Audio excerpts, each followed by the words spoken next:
अस्सलाम वालेकुम बच्चों, आज का हमारा टॉपिक है आर्टिफिशियल ग्रेविटी का। बच्चों, ये जब एस्ट्रोनॉट्स स्पेस में जाते हैं तो वहाँ पर आपको पता है कि ऑर्बिट में घूमते हुए स्पेसशिप के अंदर ग्रेविटी नहीं होती, और ज़्यादा अर्सा अगर एस्ट्रोनॉट ग्रेविटी के बगैर रहें तो वो वहाँ पर जो है ना वो अनकम्फर्टेबल हो जाते हैं, तो वो प्रॉपरली वर्क नहीं कर पाते। तो प्रॉपरली वर्क करने के लिए ज़रूरी है कि वहाँ पर उनको आर्टिफिशियल ग्रेविटी प्रोवाइड की जाए। अब ये आर्टिफिशियल ग्रेविटी कैसे प्रोवाइड की जाएगी? तो उसके लिए बच्चों हमारे पास इस तरह की स्पेसशिप होती है सर्कुलर, जिसको पर्टिकुलर फ्रीक्वेंसी से अपने एक्सिस के गिर्द जब रोटेट कराया जाता है तो तब इसमें इसकी आउटर रिम पे इनर साइड पे आउटर रिम पे ग्रेविटी लाइक इफेक्ट मिलेगा। पर्सन कोई होंगे तो वो इस आउटर रिम की तरफ प्रेस होंगे और ये ग्रेविटी लाइक इफेक्ट इस तरह से मिलेगा। हाँ जी, अब हम सबसे पहले आर्टिफिशियल ग्रेविटी को डिफाइन कैसे करेंगे? डेफिनेशन बच्चों इसकी इस तरह से है: The gravity-like effect produced in an orbiting space station to overcome the weightlessness by spinning the spaceship around its own axis।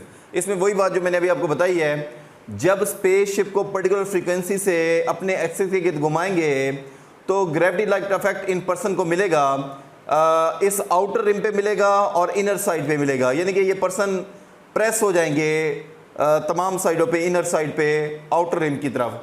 तो ये उनको ग्रेविटी लाइक इफेक्ट तब मिलेगा जब आप इस स्पेसशिप को इसके एक्सिस के गिर्द पर्टिकुलर फ्रीक्वेंसी के साथ रोटेट कराएंगे। तो रोटेशन की सूरत में ऐसा होगा: वेटलेसनेस में affect the performance of the astronaut present in the spacecraft. जैसे मैंने आपको पहले बताया, अगर ज़्यादा अरसा एस्ट्रोनॉट यानी कि खलाबाज स्पेस में ग्रेविटी के बगैर रहें तो अपना वो प्रॉपरली फंक्शन नहीं कर सकते, वर्क नहीं कर सकते। Artificial gravity enable the crew of the spaceship to function in normal manner, और आर्टिफिशियल ग्रेविटी की वजह से वो अपना नॉर्मल वर्क जो है वो वहाँ पर कर सकते हैं। For this purpose the spaceship is set into rotation around its own axis. इस मकसद के लिए स्पेसशिप को अपने एक्सिस के गिर्द रोटेट कराया जाता है पर्टिकुलर फ्रीक्वेंसी के साथ, और वो फ्रीक्वेंसी इतनी होनी चाहिए कि अर्थ लाइक ग्रेविटी उनको मिले वहाँ पर। The astronauts then is pressed toward the outer rim and is exert a force on the floor of the spaceship। और जब ये रोटेशन होगी इस स्पेसशिप के अंदर, इस स्पेसशिप की एक्सिस के गिर्द रोटेशन होगी तो ये पर्सन बाहर वाले रिम की तरफ, अंदर वाली साइड पे बाहर वाले रिम की तरफ जो है ये प्रेस होंगे और इनको ग्रेविटी लाइक इफेक्ट मिलेगा। अब देखें बच्चों, हमारे पास एक्सेलरेशन का फार्मूला होता है आर ओमेगा स्क्वायर। तो ये फार्मूला हमारे पास कहाँ से आया? आपको पता है कि centimetre a c is equal to v square over r, और आपको बच्चों पता है कि वी बराबर होता है आर ओमेगा के। अगर आप वी की वैल्यू आर ओमेगा वहाँ पर पुट कर दें तो ए सी बराबर हो जाएगा r square omega square over r के। एक आर से कट जाएगा, ए सी बराबर हो जाएगा आर ओमेगा स्क्वायर के।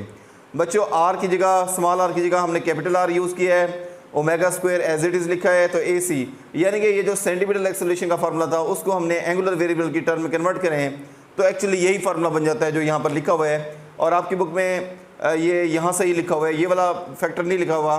तो अगर आपको मालूम करना है कि ये कैसे है तो ये मैंने लिख दिया है। जो सेंटीमीटर एक्सेलरेशन वाला फार्मूला था a c is equal to v square over r, उसी फार्मूले को हमने यूज़ किया। वी बराबर होता है आर ओमेगा के, तो वी की जगह आर ओमेगा पुट किया क्योंकि वी का स्क्वायर है तो r square omega square, r से कैंसिल होगा तो आर ओमेगा स्क्वायर। तो ये हमारे पास सेंटीमीटर एक्सेलरेशन का फार्मूला बनेगा और यहाँ से ये डेरिवेशन स्टार्ट होती है। अब ओमेगा हमारे पास किसके बराबर है? ओमेगा जो है वो बराबर होता है 2 पाई ओवर टी के। 2 पाई कांस्टेंट है, टी टाइम पीरियड है, तो एंगुलर फ्रीक्वेंसी जो है वो 2 पाई ओवर टी के बराबर है। अब इस ओमेगा की वैल्यू को हम जब यहाँ पर पुट करेंगे, क्योंकि ओमेगा का स्क्वायर है इसलिए 2 पाई ओवर टी इस सारे का स्क्वायर आ जाएगा into r as it is आ जाएगा जो आर यहाँ पर था। और अब आप इसका स्क्वायर सॉल्व करें तो 2 पाई जो है इसका स्क्वायर लेने से ये बन जाएगा 4 पाई स्क्वायर और डिवाइडेड बाय टी का स्क्वायर और into r as it is आ जाएगा। अब इसमें आपको पता है कि फ्रीक्वेंसी और टाइम पीरियड एक दूसरे के रेसिप्रोकल होते हैं। F is equal to 1 over t होता है, तो एफ क्योंकि 1 ओवर टी स्क्वायर है तो एक्चुअली ये बन जाएगा एफ स्क्वायर के। बाकी सारा हमने एज इट इज़ लिख दिया। अब एफ स्क्वायर किसके बराबर हो जाएगा? ये 4 पाई स्क्वायर और आर दूसरी साइड पे जाकर डिवाइड हो जाएंगे। ये देखें 4 पाई स्क्वायर भी डिवाइड हो गया, आर भी डिवाइड हो गया ए सी से जाकर, तो ये हमारे पास फार्मूला इस तरह शक्ल में आ जाएगा।